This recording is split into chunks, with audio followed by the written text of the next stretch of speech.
Muy buenas noches, estamos en sala de redacción. Vamos a hablar de suicidio en general, de suicidio de adolescentes en particular. Es un tema delicado, complejo, y por eso hemos invitado a gente seria para hablar de eso. El doctor Hernán Santa Cruz Oleas, él es el presidente de la Asociación Colombiana de Psiquiatría. Doctor, muy buenas noches. Buenas noches y gracias por invitarme. No, señor, aparte de presidente de la Asociación Colombiana de Psiquiatría, ¿usted qué títulos tiene? Yo soy médico, soy psiquiatra y soy psicoanalista. ¿Usted es profesor de la Universidad Javeriana, según...? Soy profesor de psiquiatría hace 32 años. Doctor Germán Casas Nieto, es especialista en psiquiatría infantil y de adolescentes. También profesor de la Universidad Javeriana. Muy buenas noches. Muy buenas noches, Roberto. Muchas gracias por haber aceptado esta invitación. Estamos ante un tema complicadísimo y según ellos me han advertido y lo advierten mucho los especialistas en el tema, los medios de comunicación, jugamos un papel importantísimo y parece ser que no lo hemos tomado lo suficientemente en serio. ¿Qué es un suicida? Bueno, un suicida es una persona que ha conseguido matarse, que ha conseguido por algún medio pues terminar con su propia vida, digamos, es la definición más simple y más obvia. Pero más allá de esa definición, posiblemente hay que decir que un suicida es un ser humano que está habitualmente enfrentado a una situación que para él tiene características graves, es insoluble y que ha provocado en él generalmente una mezcla de reacciones en las que están sentimientos tales como la ira, la desesperanza y la tristeza, ¿sí?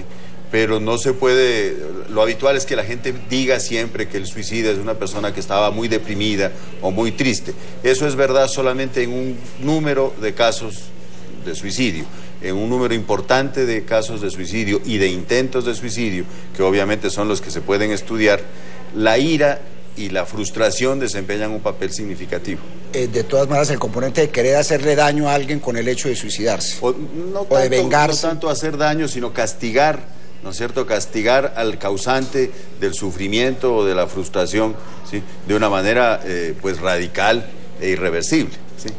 Para efectos de los jóvenes, de los adolescentes, ¿esa definición es la misma? Sí, Roberto, es exactamente la misma, con un agravante, y es que durante la juventud es usual y es esperado que aparezcan algunas ideas fugaces en la mayoría de los adolescentes de en algún momento quitarse la vida o acabar con la vida o ponerle fin a una serie de pensamientos o de impulsos que irían en contra de una situación aceptada y regular por los adolescentes. Entonces la impulsividad propia del adolescente, mezclada con una dosis importante de narcisismo, genera una bomba de tiempo en cuanto al riesgo suicida en la adolescencia. Y por eso, de alguna manera, se identifica el grupo de edad de los adolescentes como un grupo de muy alto riesgo para el tema del suicidio. ¿Porque la gente es más vulnerable al mensaje externo? ¿Porque es más influenciable? Entre otras cosas por eso, por varias razones. Uno, porque es una edad de muchos cambios, en donde la persona está enfrentando duelos permanentemente, en donde la persona está enfrentada a situaciones novedosas, en donde el adolescente en muchos aspectos es una persona débil ante ciertos impulsos, ante sus propios impulsos y ante la vida. Y también es el adolescente sensible a lo que pasa en el medio exterior, es vulnerable a ser sugestionable por cierto tipo de informaciones, por cierto tipo de afectos o por cierto tipo de fenómenos que pasan alrededor. Sí. Entonces, en ese sentido, sí podríamos hablar de esa vulnerabilidad en esa edad. Doctor Santa Cruz, cuando usted hace esa descripción, da la sensación de que uno pudiera llegar a la conclusión de que un suicida no se suicida por un solo motivo. Es decir, que un suicida tiene que ser por distintos motivos. Sí, en todo problema de salud mental, en todo problema de psiquiatría, en todo problema médico, de hecho, siempre existe una conjunción de factores diversos, ¿sí? Factores que son, digamos, cuya participación en el acto es variable, ¿sí? digamos que en muchos sujetos que se suicidan y a los que se les realiza lo que se llama la autopsia psicológica, entonces uno encuentra que hay una conjunción de cosas. Digamos, puede ser, en el caso de un adolescente, un muchacho que ha sido maltratado en el colegio, que le ponen apodos, que lo humillan, que lo agreden los compañeros, que está perdiendo materias. Además de eso hay que agregar posiblemente que tiene dificultades en casa, que el padre no está presente, que ha crecido, digamos, relativamente carente de cariño y de preocupación, que es hijo único. No sé, o sea, sí, se pueden citar docenas probablemente de factores que se juntan y terminan finalmente por producir ese desenlace trágico. Sí, últimamente o recientemente hay una especie de boom informativo sobre el tema de los suicidios de adolescentes. ¿Eso es porque los medios estamos registrando más el fenómeno o porque hay un aumento de ese fenómeno en el caso colombiano? Eso, digamos, que se ha discutido mucho últimamente, y en el seno de la Asociación Colombiana de Psiquiatría hemos tenido una serie de discusiones alrededor del tema. Es un poco de todo, Roberto. Primero, adolescentes que intentan suicidarse y que lo logran ha habido toda la vida. Hay historias, documentos históricos alrededor de eso. Que detectemos más intentos y actos suicidas últimamente es cierto también. Estamos detectando más porque el tema está en el ambiente, porque el tema se ha puesto un poco más a la luz del día, intentos que aparentemente no eran tan intentos de suicidio, hoy sabemos que son. Muchos accidentes en medio de consumo de sustancias psicoactivas o de alcohol, que aparentemente parecían ser accidentes, resultaron ser intentos de suicidio o suicidios consumados. Entonces sí hay una detección de un fenómeno que viene de tiempo atrás y que hoy en día lo detectamos más. Pero también hay un boom importante porque el suicidio se ha vuelto escandaloso y el suicidio se ha puesto un poco, como lo decían los medios de comunicación. Eso genera un fenómeno que es muy importante que se conozca, y es que el suicidio en personas vulnerables, especialmente adolescentes, tiene un carácter epidémico.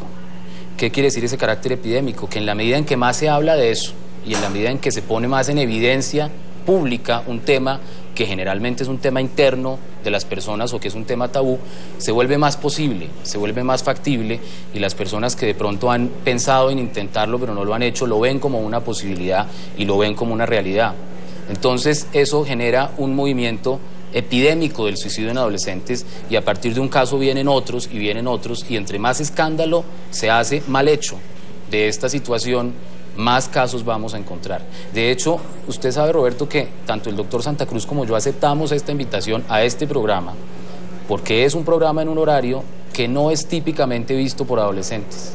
Si no, ni él ni yo estaríamos aquí, porque tanto él como yo, el doctor me confirmará si estoy en lo cierto, sabemos que hablar mucho de suicidio y hablar del tema abiertamente a los adolescentes es peligroso. Es decir, en este momento que hay un adolescente viendo este programa solito, ese debe hablar con un adulto que tenga que decir, venga acá, porque incluso hablar de esto puede ser contraproducente. Porque hablarle a ese adolescente y enseñarle cosas de suicidio, si está de alguna manera pensándolo, si de alguna manera lo ha contemplado, aparecen un montón de casos que lo lograron, y entonces él dice, ¿y yo por qué no he podido si hay un montón de gente que sí pudo?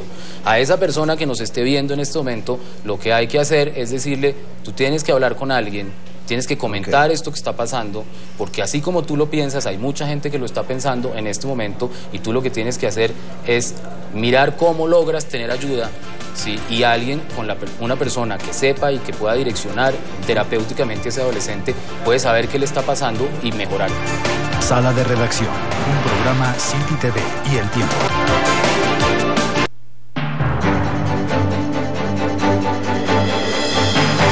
Vea partes de esta entrevista en eltiempo.com.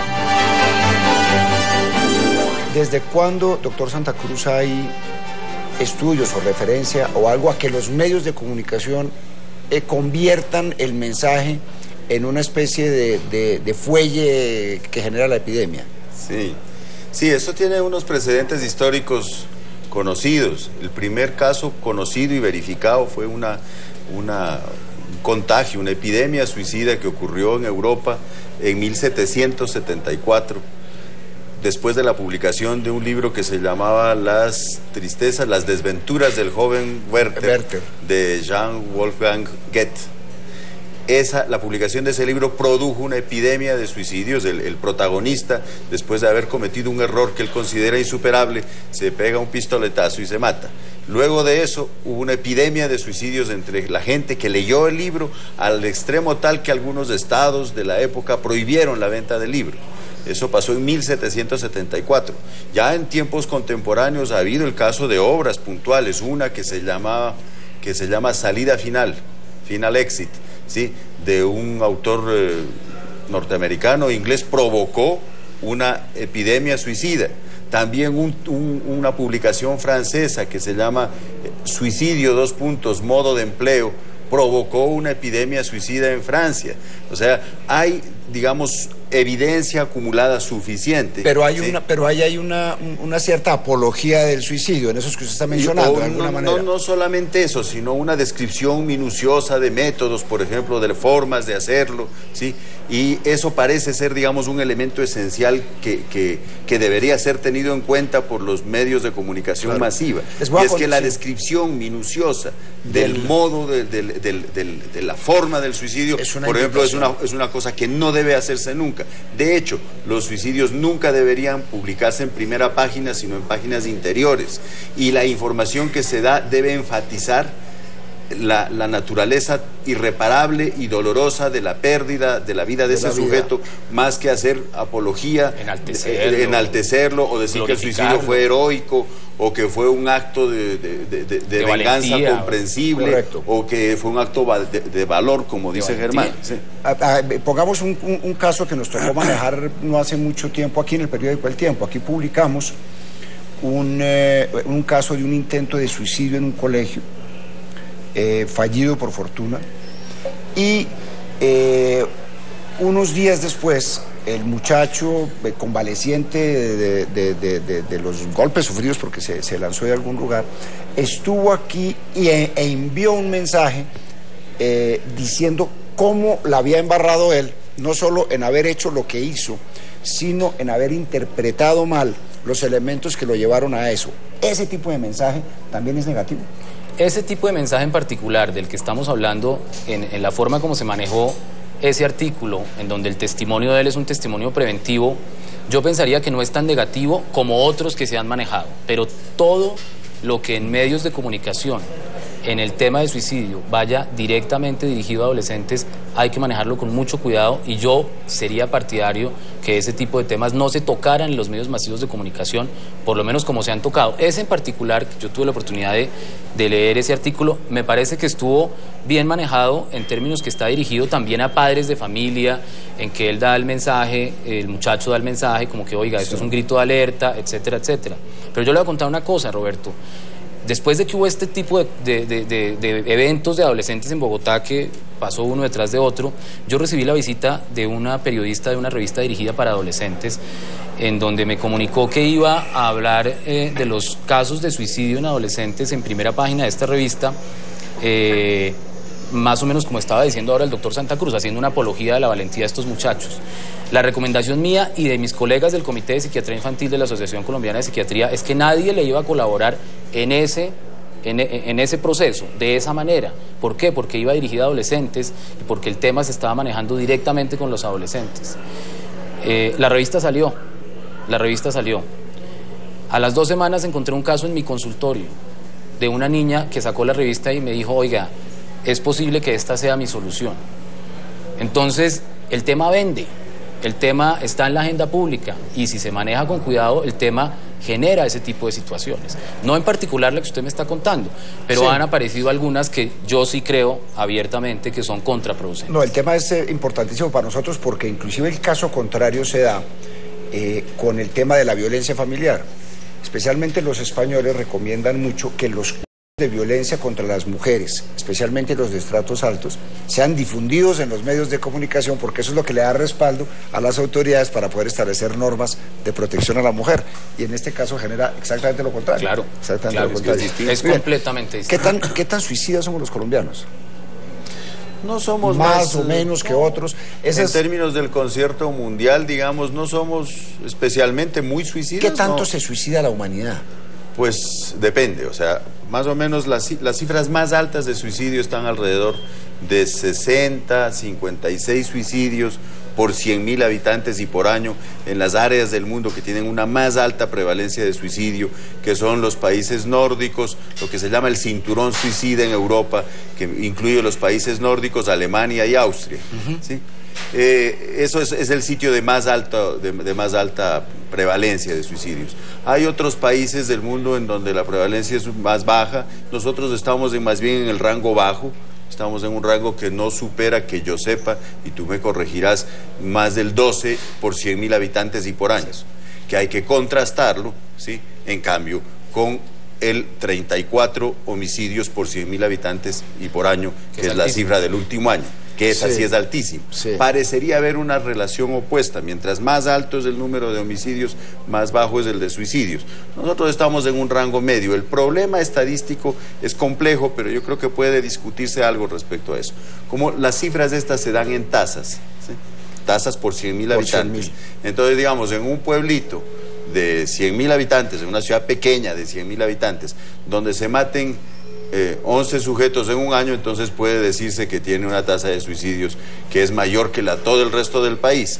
Y si se suicidaron 25 personas, entonces puedes terminar diciendo tú que en un año la tasa de suicidios pasó a ser una de las más altas del mundo. De acuerdo. Sí, o sea, eso es una cosa que requiere una comprensión, digamos, elemental de la presentación estadística de los datos. La otra cosa que es cierta en relación a la estadística y que Germán insinuó hace un rato es que el número de suicidios en Colombia por año es más o menos 2.200, 2.300 suicidios al año. Lo que sí es cierto es que la participación relativa de los menores de 18 años ha aumentado considerablemente en los últimos años. Pero ese fenómeno no es solo colombiano, es mundial, ¿sí? Digamos, en algunos lugares del mundo, en Europa, por ejemplo, la participación de los adolescentes en la población que efectivamente se suicida casi que se ha cuadruplicado en los últimos 25 años. ¿Y eso por qué, doctor Casas? En Colombia ha pasado una situación similar. El pico de presentación del suicidio, que hace unos 15 años estaba por encima de los 24 años, ha descendido cada año y se sitúa hoy en día más o menos a los 17. Es decir, la gente joven se está matando más. ¿Por qué la gente joven se está matando más? Yo creo que hay bastantes razones para eso. Primero, porque hay mayores problemáticas que antes eran propias de los adultos y que les toca enfrentar cada vez más a los jóvenes. Problemáticas como la depresión, por ejemplo, problemáticas como el desempleo, el desespero, las exigencias de este mundo moderno con los jóvenes, que hoy en día los jóvenes a muy temprana edad tienen que ser bilingües, trilingües, especialistas, atléticos, tener una novia o un novio perfecto o perfecta. Y la no posibilidad de frustración de estas generaciones desde pequeños hace que los problemas que se presenten por primera vez serios en la vida se presenten tempranamente y resultan no ser tan serios como los de la generación anterior, pero se manejan de una manera desesperada. Eso por un lado. Por otro lado, este tipo de fenómenos epidémicos de los que está hablando el doctor Santa Cruz, como el libro de 1700, hoy en día se consiguen abriendo una página web.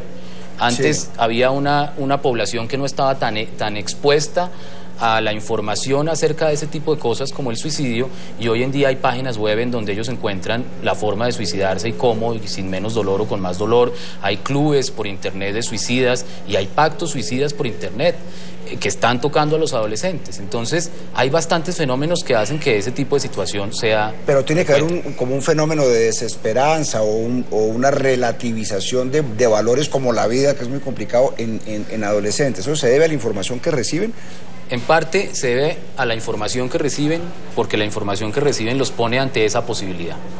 Si esa posibilidad no existe en la información, posiblemente hay otras salidas a los problemas. Entonces, eso es una cosa que cuando existe esa posibilidad se acaba la reflexión. Cuando existe esa posibilidad se acaba la intención de solucionar los problemas de otra manera. Y hay otra cosa muy importante, esa posibilidad generalmente tranquiliza al adolescente desesperado porque dice, bueno, si no me sale esto igual yo me mato, y al pensar yo me mato se acaba el problema. Entonces eso genera como un efecto, la posibilidad incluso de pensarlo, genera un efecto ansiolítico. De hecho, muchos de los que se suicidan, la gente le dice a uno, oiga, pero los últimos días estuvo tranquilo. Pues claro, porque ya lo había decidido. Entonces eso por un lado. Pero por otro lado también hay una problemática emocional muy importante en los adolescentes hoy en día. Y esa problemática emocional, esa problemática en mucho sentido depresiva, los pone frente a situaciones que antes no se manejaban tan frecuentemente, como el cuento de las sectas satánicas, la posibilidad de pactos suicidas en las sectas, el consumo de sustancias psicoactivas cada vez más tempranamente, algunas situaciones que tienen que ver con conductas del comportamiento sexual, que se presentan hoy en día también más tempranamente y que arrojan a situaciones estresantes como los embarazos tempranos, etcétera, etcétera, hacen que el adolescente esté enfrentado más frecuentemente que antes a estas situaciones. Con esa descripción que ustedes hacen, voy a hacer una afirmación que puede sonar bien estúpida, es decir, la gran mayoría de los suicidas están vivos. Claro. Es decir, porque los factores están ahí y lo que importa es que no converjan o que no coincidan, si entiendo bien.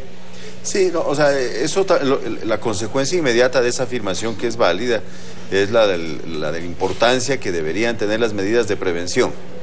O sea, la prevención del suicidio y la promoción de la salud mental, que es la manera de prever o de prevenir que la gente se suicida en cualquier edad, son tareas, digamos, que están todavía pendientes en una sociedad como la nuestra. O sea, las actividades de promoción de la salud mental son escasas, mal remuneradas, poco significativas en los planes de salud del país, etcétera, ¿sí? Advirtiendo que además la psiquiatría siempre ha sido la cenicienta de todos los planes de salud de este país, ¿sí?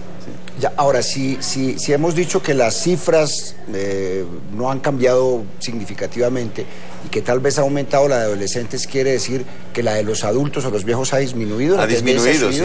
Sí. ¿Eso a qué se deberá? Probablemente a que también la gente tiene más conciencia, los mayores tienen más conciencia de eso. Probablemente a que las personas mayores están más dispuestas a buscar ayuda en caso de depresión, porque además la razón del suicidio de la persona mayor de 65 años, por ejemplo, es mucho más frecuentemente la depresión, cuyo manejo y tratamiento resulta eficiente. Pero digamos la depresión química, pues. Sí, la depresión como trastorno depresivo. Que se puede solucionar que se soluciona con un tratamiento y se mejora y se alivia y ya. Okay. Sí. Sala de Redacción, un programa City TV y El Tiempo.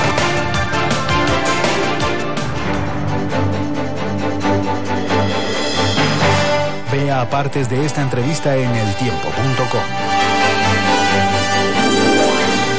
La gente se preguntará entonces, bueno, ¿cómo hago yo para descubrir cuáles de estos elementos hay en una persona cercana a mí? ¿Cómo los puedo detectar? ¿Por qué no tratamos de hacer una especie de retrato hablado de esa persona y cuáles son las circunstancias que hay que evitar que coincidan?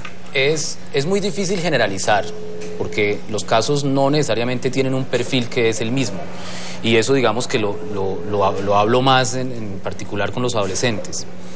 En ese sentido, creo que es muy importante tener en cuenta que muchos de los suicidios y también en adolescentes están ligados a comportamientos de aislamiento y a comportamientos depresivos. Pero los comportamientos depresivos y de aislamiento de los adolescentes no suelen ser los mismos de los adultos, Roberto. No necesariamente uno tiene que ver el muchacho llorando o el muchacho o la niña llorando para saber que está deprimido. Pero una persona que comienza a hablar frecuentemente de la muerte o que amenaza.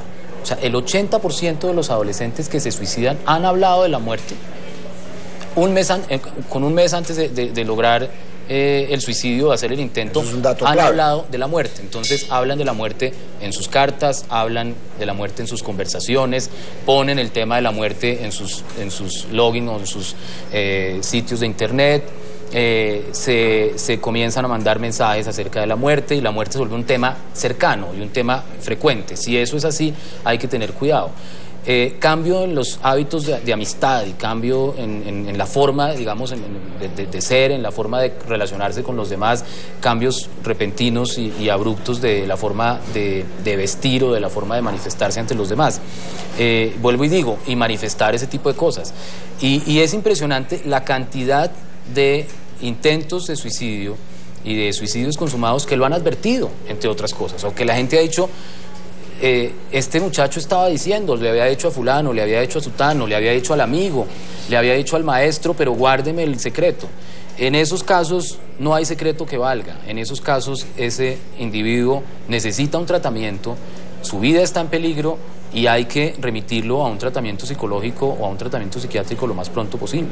Hay una cosa que yo quisiera enfatizar allí, y es que un porcentaje significativo, bien alto, de los intentos de suicidio y de los suicidios logrados en adolescentes y en la población no adolescente también ocurre bajo el efecto del alcohol. ¿Ah, sí? Sí. Sí. Y mientras más violento y mientras más brutal es el método escogido para eliminarse, más probable es que esté presente el alcohol allí como un factor último desencadenante. O sea, una de las cosas que uno tiene que, por las que uno tiene que luchar y publicitar y hablar 1000 veces a gritos si es necesario, es que el consumo de bebidas alcohólicas y el consumo de otras sustancias psicoactivas, pero en primer lugar de bebidas alcohólicas, es frecuentemente el antecedente necesario para que la impulsividad del sujeto o para que el deseo que hasta ese momento fue larvado pueda expresarse con toda su posibilidad letal. En términos prácticos, si uno ve que hay una persona cercana a uno que está en unos niveles de depresión o de tal o de angustia, cero pues, alcohol, bastante trago o algo así. Claro. Quítelo del alcohol para cero que... alcohol, ¿me entiendes? Claro. Ahora, Claro. por supuesto, de entrada, y que quede claro, porque la ley lo dice, ¿sí? Ningún menor de 18 años puede estar en contacto con bebidas alcohólicas porque está cometiendo una acción que es ilícita, ¿sí? Sí. Doctor Casas, usted hizo una mención al comienzo que la pasé por alto y no la quiero dejar pasar por alto, que es eventualmente hay unos episodios que son sobredosis de consumo de drogas y resulta que detrás de eso, más que una exageración en el consumo de las drogas, había una intención suicida. Eso, Claro. eso, Sí, eso está Claro. detectado, ¿sí? Claro. Y con alcohol también. Y con alcohol también. Que es los suicidios enmascarados, lo que llaman algunas personas suicidios enmascarados o el comportamiento suicida. Muchos de los intentos suicidas son no cuantificados como estadísticas y son no reconocidos, entre otras cosas porque el tema es un poco tabú, entonces mucha gente que lo sabe dice no digan que se mató porque eso no está bien, en primer lugar, pero en segundo lugar, muchos de los accidentes, de accidentes automovilísticos, de accidentes en deportes extremos, por ejemplo, de ahogamientos, que tienen, como decía el doctor Santa Cruz, consumo de alcohol o sustancias, era un intento suicida larvado, era un intento suicida enmascarado y que queda muchas veces registrado como un accidente, una intoxicación, y es un intento suicida. O sea que el elemento aquel de querer mostrarle a la sociedad que uno se quiere matar no es necesariamente, es decir, no tiene que existir necesariamente, puede ser un suicida claro. enmascarado, por decirlo de alguna manera, o por supuesto, clandestino. Claro que sí. Y además eso ocurre más, por ejemplo, por razones de las exigencias de ciertas pólizas de seguros, etcétera, en donde la gente deliberadamente pues disfraza su intención y disfraza su intento o disfraza su suicidio logrado de una manera tal que parece y sigue pareciendo a los ojos de todo el mundo como un accidente. Y era un suicidio. Pero yo, ahora que hace esa pregunta del que llama la atención con el tema del suicidio, sí creo que es muy importante que hablemos aquí de otro tema que también tiene mucho que ver con eso y es el de los niños. No el de los adolescentes, sino el de los niños. Mire, los suicidios en niños era algo raro. Los psiquiatras infantiles, cuando encontrábamos un intento suicida en un niño hace años, pues lo publicábamos porque era un caso extraño, era realmente raro y generalmente eran casos de niños con enfermedades mentales graves. Eso ha dejado de ser cierto. Obviamente sí existen ese tipo de intentos, pero en los últimos años, recientemente, 3 años para acá, hemos comenzado a ver niños que intentan suicidarse. Y niños que intentan suicidarse con convicción absoluta y completa de querer matarse. ¿De qué edades? Hay unos rangos, se habla de un suicidio infantil cuando es menor de 12 años, un suicidio infantil, un intento de suicidio infantil. Yo he tenido la posibilidad de ver niños de 6 años con intentos suicidas y con ideación suicida clara pues en niños, con un agravante, y es que el desarrollo psicológico de los niños, el desarrollo mental de la inteligencia de los niños los pone en un riesgo superior al de los adolescentes, porque a veces los niños piensan, por su desarrollo psicológico, que la muerte es reversible, o que yo me voy a matar para estar con mi abuelo que está en el cielo, y el niño piensa que el cielo es un sitio chévere, donde hay un abuelito que además siempre le daba dulces y era rico, el abuelito, y estar con él, entonces termina el niño diciendo yo me quiero morir porque es que allá donde está mi abuelo... También hay que tener cuidado con la transmisión de ese tipo de información. La información que se le da a los niños. Y hemos tenido casos de niños que intentan matarse muy relacionado con el maltrato infantil, muy relacionado con el maltrato infantil y con el abuso sexual infantil, que incluso dejan carta con dibujos y que se quieren matar. Y que se quieren matar porque ellos piensan que eso de la muerte pues puede ser chévere o puede ser interesante. Comparado con lo que hay, es decir, uno diría que es comprensible que una persona vulnerable, con un cerebro vulnerable como un niño, sometido a maltrato infantil y eventualmente a soledad, pues sí piensa que es una solución. Claro, y hay una, digamos, una tendencia a hablar del cielo como un lugar precioso en donde está toda la abuelita y donde están todos. ¿Ustedes dirían que hay que evitar ese tipo de mensaje? Pues yo creo que la muerte tiene que ser planteada y tiene que ser dicha como un acto terrible, irreversible, que no tiene vuelta atrás, que implica la cesación definitiva y perpetua de toda actividad, pues de toda actividad, que es así. ¿Cómo se compagina ese mensaje con el mensaje de que la muerte natural de un viejo, de un anciano, de un abuelo, o no sé qué, tenga que ser transmitida a un niño como una cosa natural y bella de la vida? Es natural, pero bella. Es natural, y es dolorosa, pero que sea bella, no veo qué belleza tiene eso. Probablemente, no hay belleza ahí. Es simplemente el paso final de la existencia de todo ser vivo, es su desaparición. Y los niños lo entienden. Sí. Y los niños entienden así, como desaparición. Lo que pasa es que para uno como adulto es muy duro decirle al niño eso. Entonces uno comienza a arandelear el tema de la muerte, que es un tema trágico y terrible, con cosas que aparentemente hacen que para el niño sea más fácil entender. Entonces uno lo que hace es confundir al niño. Correcto. Porque el niño dice, ¿por qué vamos a ir al cementerio a ver al abuelito si es que el abuelito está en el cielo queda allá arriba? Y cuando ese niño tiene un problema dice, oiga, de pronto yo me voy es para el cielo, ¿sí? Y lo que hay que hacer es decirle a los niños, no, lo que pasa es que el abuelito se murió, y la gente se muere, y cuando la gente se muere no vuelve, nunca lo vas a volver a ver. Por eso lloramos, por eso vamos a la misa o a lo que sea, y por eso pensamos en ese abuelito que se murió, y etcétera, etcétera, pero no lo vas a volver a ver. Los niños que tienen cercanía con la muerte, por ejemplo, niños que se van a morir, que están enfermos y se van a morir, lo manejan perfectamente. El problema muchas veces es el adulto, al que le duele mucho enfrentar el tema de la muerte con los niños. Eso, porque una cosa es decir que es bello y tal, cosa que no es. Lo que sí debe ser enfatizado es que es natural, pero no todo lo natural es agradable. No, de acuerdo. ¿Sí? Es natural, por supuesto, pero no tiene por qué ser bello. ¿Sí? Y es irreversible, y es fatal, y es terriblemente doloroso para los que se quedan, y eso debe ser enfatizado. Y en la publicación sobre el tema tiene que ser enfatizada la pérdida, la magnitud, la gravedad y la irreversibilidad sobre de la pérdida. El carácter irreversible del acto. Y el dolor enorme que eso provoca en los que se quedan, ¿no?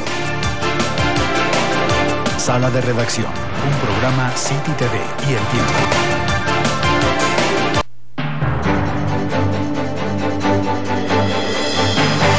Vea partes de esta entrevista en eltiempo.com. Las nuevas formas de vida urbana moderna, padres y madres trabajando, pobreza urbana, tal, todos esos elementos influyen mucho en los niños, ¿o no? Como un factor eventualmente determinante de una conducta de estas. Yo creo firmemente que sí. O sea, nunca antes la humanidad había estado viviendo como ahora vive. O sea, en los últimos 30 años la población del mundo pasó de vivir en un 70 y pico % en el campo, en familias extensas, cercanas, en un entorno conocido y protector y con unos controles sociales sumamente eficaces y presentes. Pasó, digo, en los últimos 30 años a vivir en aglomeraciones urbanas gigantescas en donde los mecanismos tradicionales o conocidos de control social propios de nuestra especie no tienen ya presencia ni eficacia. ¿Sí? El control social es una cosa muy importante en el comportamiento de los adultos y de los adolescentes mucho más aún, y de los niños muchísimo más aún. Todo eso, por ejemplo, ya no está vigente en una aglomeración urbana enorme. Más aún si esa aglomeración urbana es caótica, más aún si es que 2/3 partes de esa población urbana vive en condiciones de pobreza o de miseria, ¿sí? Entonces, evidentemente, sí estamos viviendo de un modo que nuestra especie nunca conoció previamente, ¿sí? Hablando de esos controles sociales de que habla el doctor Santa Cruz, los colegios, las entidades educativas de los distintos niveles, son conscientes del tipo de comportamientos que deben evitar, del tipo, digo, las autoridades, los educadores, o hay mucha tendencia que un doctor como usted pueda percibir en que el entorno podría ser más controlable y no lo es? Hablo de agresividades, de injusticias, de diferencias entre los niños. Sí, yo creo que lo que usted afirma, Roberto, es cierto, pero no es responsabilidad exclusiva de los colegios, ni es competencia de los colegios. Y en eso yo sí creo que hay que ser muy claro. Porque ahora que está pasando todo esto de los suicidios en adolescentes, se llenaron los colegios de iniciativas de prevención del suicidio, que yo creo que tienen una buena intención, pero que en la técnica me parece que pueden generar cierto tipo de problemas. Porque la prevención del suicidio como tal, exclusiva como prevención única del suicidio, no existe. Y eso está comprobado, ¿sí? No hay cómo hacer un plan para evitar que la gente se suicide. Eso no existe. Porque hay que promover la salud mental, los factores de prevención, y eso hace parte de una estrategia que se llama promoción y prevención integral de factores protectores de salud mental, en los cuales está el intento de suicidio, los embarazos tempranos, el consumo de sustancias psicoactivas, el consumo de alcohol, la agresividad, la delincuencia juvenil. Eso es lo que hay que hacer. Pero es que eso no se hace en un salón de clase y una profesora, y eso no se hace llegando, porque es que ahora el problema que estamos teniendo es que aparecen esos intentos que han aparecido en la ciudad o en el país, y aparecen detrás un montón de iniciativas. Al doctor Santa Cruz y a mí nos han llamado a que hagamos eso, y a muchos de los colegas.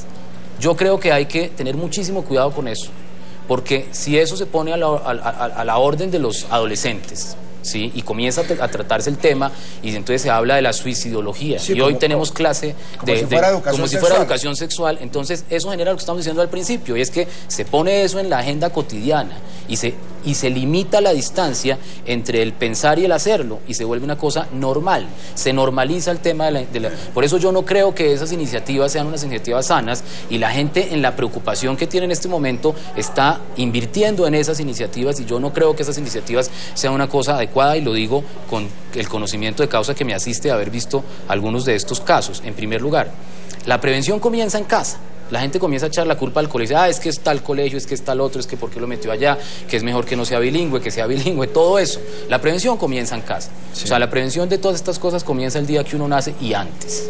Comienza con un papá y una mamá que quieran a su hijo, que tengan tiempo para su hijo, que tengan expectativas acertadas y de acuerdo con las capacidades de su hijo, que no llenen a su hijo de una serie de competencias que lo único que son es las frustraciones propias de esos papás para hacer que su hijo sea perfecto y mejor que los demás, pero sobre todo que lo miren y que lo observen, y que cuando su hijo tenga una dificultad, en vez de pensar que la dificultad es propia del colegio, piensen ellos mismos, y muchas veces de ese muchacho. Muchos de los intentos han sido situaciones que han estado, digamos, avisadas por el muchacho y no fueron entendidas. Correcto. ¿Sí? Y no, muchachos que no fueron a tratamiento nunca, que nunca visitaron a un psicólogo, que estaban hablando de suicidio con sus amigos y con sus profesores, y nadie dijo, oiga, ¿será que este va a ir? Desafortunadamente hay otros, porque quiero hablar de eso también, porque creo que podría llenar de culpa algunos de los casos que a pesar de todos los intentos se suicidan, que es el que ya tiene por dentro una enfermedad, que a pesar de que esa enfermedad tiene cura, es muy tarde, ¿sí?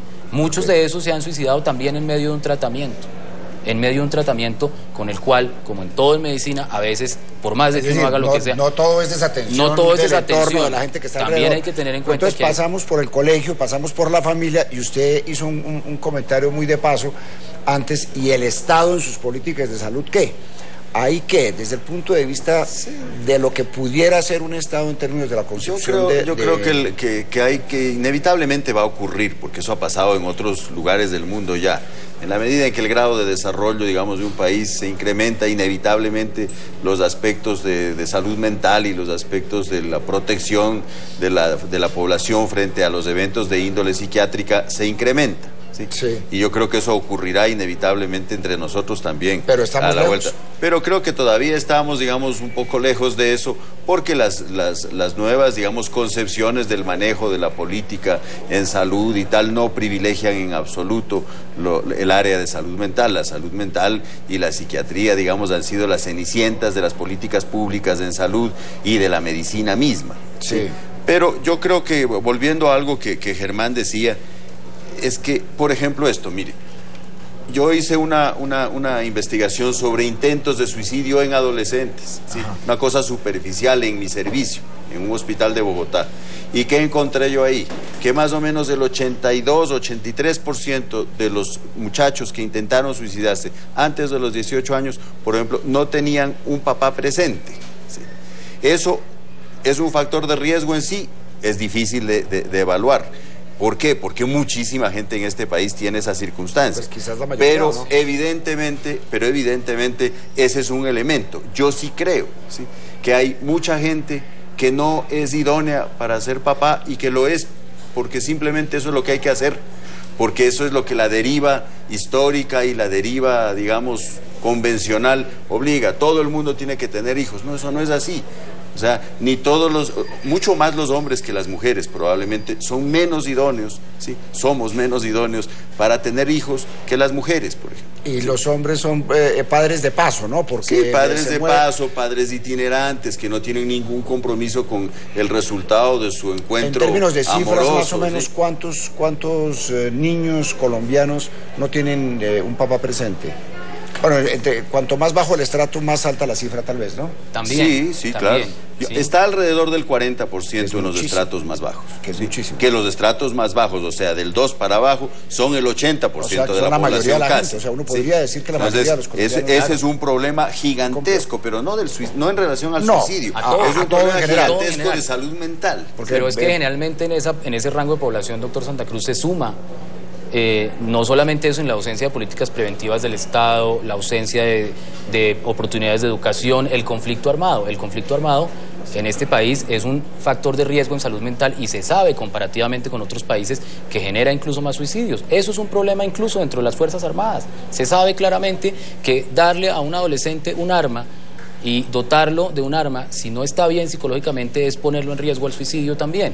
Entonces, el tema tiene que ver con salud pública, el tema tiene que ver con políticas con la pobreza, públicas de salud y tiene evidentemente con situaciones económicas de pobreza y de socioeconómicas bastante graves. Hay una cosa también importante, la Ley 100 de Seguridad Social en salud deja la salud mental de lado completamente, ¿sí?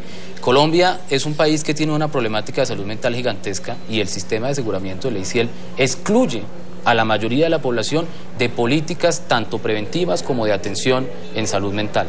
Y si nos ceñimos exclusivamente a situaciones como estas, está muy por fuera de los estándares que quisiéramos internacionales, incluso de nuestros vecinos más próximos que no tienen Ley 100. La salud mental está por fuera de muchas de los sistemas obligatorios de salud. La atención en salud mental para pacientes que tienen problemas graves no cubre más de 30 días al año. La posibilidad de tratamiento intrahospitalario es reducida, aunque existe. La posibilidad de tratamiento ambulatorio es muy, muy limitada y muchas de las cifras que maneja el sistema de salud pública gubernamental, que aparentemente podría uno pensar que los problemas de salud mental, por lo menos en cuanto a oportunidades, a servicio prestado, a consulta prestada, habrían disminuido después de la aparición de la Ley 100, es falsa. Y es falsa porque lo que pasa es que como el servicio no está cubierto, la gente no tiene cómo consultar. Entonces, si antes en los hospitales públicos había unos servicios, unidades de salud mental, grandes, a donde la gente podía consultar, hoy en día eso no existe en las EPS porque no está cubierto, son muy limitados. Entonces si uno mira la ciudad y dice, no, eso disminuyó la gente que va a consultar. Correcto. La gente se está suicidando afuera y no llega, o la gente está deprimiéndose afuera y no llega. Y por eso aparecen esos fenómenos que nosotros de alguna manera vemos y no necesariamente compartimos, de llamar temas de salud mental a cosas que no son necesariamente salud mental. Entonces aparece el fenómeno de las creencias tradicionales, aparecen nuevas religiones, aparecen nuevas explicaciones desde otros puntos de vista no propios de la salud para llenar ese espacio. ¿sí? Y no necesariamente, con todo respeto, son los más efectivos y especialmente en un tema como el suicidio. ¿Qué tanto influye las creencias generales o la percepción general que tiene la gente sobre lo grave que puede ser considerarse un enfermo mental? En Argentina, por ejemplo, hubo una época en que se puso de moda y hasta además era como, daba caché ir donde el psicoanalista. Entonces, todo el mundo nadie tenía ningún problema con decir yo necesito la ayuda de alguien. Da la sensación de que a veces unos padres se asustan cuando le dicen que su hijo debe ir a un psicólogo, o inclusive un adulto se siente mal de acudir a un psiquiatra porque es como una especie de estigma social. ¿Eso cómo está hoy? Pues yo creo que el estigma continúa. Precisamente el tema del próximo Congreso de Psiquiatría en Medellín dentro de mes y medio es ese, se llama así, venciendo el estigma. ¿Ah, sí? El estigma continúa contra los enfermos mentales, contra las instituciones psiquiátricas, contra los médicos psiquiatras, por supuesto, también. Sí. La gente prefiere, ¿no?, decir psicólogo, usted mismo acaba de hacerlo ahorita, no ir al psicólogo, no, ir al psiquiatra. Yo creo que un psicólogo, debería haber un psicólogo en todos los colegios, ¿sí?, por eso, de este país. Dice la diferencia entre psicólogo para niños y psiquiatra para adultos. No sé si es una diferencia psiquiatra técnica, para niños y psiquiatra también. para adultos. Ambos, para todo el mundo. Sí. Claro. O sea, pero en ¿Cuál es la términos diferencia? preventivos, por ejemplo, debería haber un psicólogo, ¿sí?, ojalá con una experiencia clínica en todas las instituciones educativas de segundo nivel, después de bachillerato en el país. Sí. Y eso no existe, ¿sí? Eso es impensable. No solo algunos colegios en las capitales tienen un psicólogo, ¿no?, y tienen a veces un terapeuta ocupacional y una fonoaudióloga trabajando allí, ¿me entiendes? Sí. Pero ese tipo de ayuda o de presencia profesional verdadera debería estar en todas las instituciones educativas de nivel medio y superior, por supuesto que sí, ¿sí? En cambio, uno observa lo que Germán decía ahorita, o sea, una proliferación de pseudoayudas, ¿sí?, una proliferación de ofertas de naturaleza mágico-religiosa que poco en realidad pueden hacer, ¿sí? O sea, incluso en los medios de comunicación masiva se le dedica más tiempo al horóscopo o a la aparición de un personaje ambiguo que da consejería y que se atreve a intervenir en supuestas consultas de dificultades de pareja, de dificultades con los adolescentes, de abuso de sustancias, invocando una serie de argumentos que no son de índole científica, ¿sí? Sí. Bueno, yo ya para terminar tengo un clavito que quiero sacarme yo por mi propia cuenta, que no sé, a mí siempre he pensado, ¿cómo puede dormir un psiquiatra? Es decir, una persona que está desde todo el día oyendo las cosas más terribles y entendiendo además, tratando de tener una identidad con esos pacientes, llega uno a la casa y cierra los ojos y ¿qué? Mire, yo creo que este oficio es un oficio como cualquier otro. Yo me he preguntado muchas veces cómo hace el jefe de redacción del Tiempo para poder dormir con todo lo que ve y con todo lo que lee y con todo lo que organizan esta información. No, yo creo que lo que nos asiste de preocupación, tanto al doctor Santa Cruz y a mí como a la Asociación Colombiana de Psiquiatría, que estamos aquí en representación de ella, es algo que no deja dormir a nadie en este país, que no debería dejar dormir a nadie en este país, ¿sí? Yo no creo que los psiquiatras, en un caso en particular que soy psiquiatra de niños y adolescentes, tengamos que enfrentar cosas más difíciles que otras personas en otros oficios que también tienen que enfrentar día a día cosas muy complicadas. Lo que yo sí puedo decirle, y ahí también me saco un clavo que es importante hablar aquí, es que la mayoría de los casos que nosotros manejamos se solucionan. No es propaganda para el gremio, pero sí es para que la gente sepa que llevar su hijo, por ejemplo, al psiquiatra infantil, o llevar su adolescente al psiquiatra, o ir al psicoanalista, o ir al psicólogo, no es porque uno esté loco, es porque hay un problema que se puede resolver. Yo tengo enorme cantidad de personas que agradecen la posibilidad de haber ido. Y lo que dice el doctor Santa Cruz es completamente cierto. En los colegios, cuando los niños dicen, tiene que ir al psicólogo, los demás comienzan a decirle, ay, ¿por qué tiene que ir al psicólogo? Y generalmente va al psicólogo y mejora. ¿Usted duerme tranquilo? Sí. Sí, yo duermo tranquilo. Mucho más tranquilo probablemente que el jefe de redacción del periódico. Porque Doctores, yo todo lo que sé lo puedo decir. Bueno. Doctores, muchas gracias. Y a ustedes muy amables. Nos vemos dentro de 8 días, el próximo domingo, a las 9 de la noche aquí en Sala de Redacción. Muy buenas noches.